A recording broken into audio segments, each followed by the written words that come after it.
Hello people on YouTube. I decided to do a review on Back 4 Blood, a game that recently came out because I play Left 4 Dead quite a lot.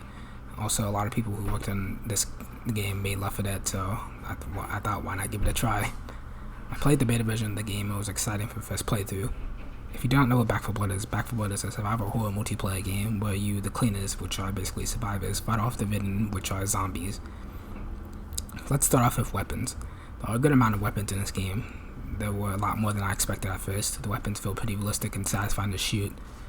Also, there's plenty of variety. You have handguns, rifles, melee weapons, shotguns, and more. You also have modifications. These can range from giving you more ammo capacity in your weapon, or increasing your weapon range, or even increasing your firepower.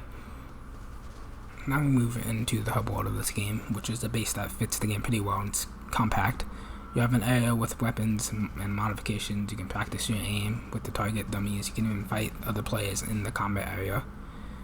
You can also find everything else you need here in the hub world. We have that out of the way. Let's move into one of the game's main gimmicks, cards.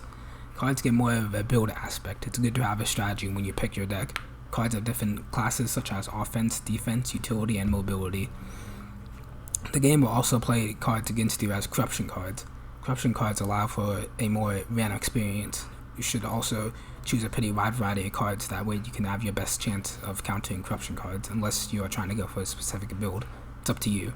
I like having a pretty versatile card set because it allows me to basically have a buff for everything. I also don't know much builds anyway because I'm still somewhat new to the game. This leads us to supply lines. You can earn supply points by completing challenges. You can spend your supply points on supply lines, earning you new cards or cosmetics. You can complete a supply line by buying everything, in which it will allow you to start a new supply line. Supply lines lead us into cosmetics. You have character outfits and weapon skins. I find it really fun that you can have character customization, since I do enjoy costumes and such myself, so that's something I will enjoy as I earn cosmetics in the future. Take a look at gameplay. I found the card gimmick and the variety of weapons keeps me playing for a pretty long time. This game also has a good replayability due to supply lines and having a good story mode.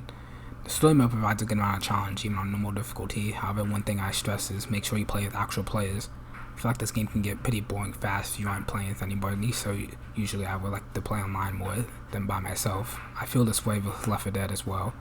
Also, it can get pretty difficult playing alone, so that is another reason I like to just play online in this game.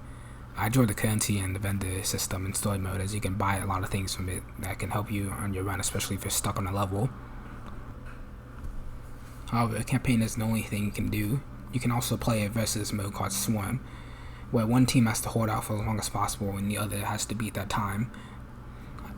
I wish it had a campaign versus like a Left 4 Dead, but I still find versus pretty fun. You can also play as the Ridden in versus mode. Overall, I found this game to be really good. The cosmetics, gunplay, cards, online. If you are a Left 4 Dead player and you want to get that new feel, I suggest you get this game, even if you don't play Left 4 Dead. I say anybody can have fun in this game, to be honest. If you find this video informative, you can show your support by liking, subscribing. It helps a lot.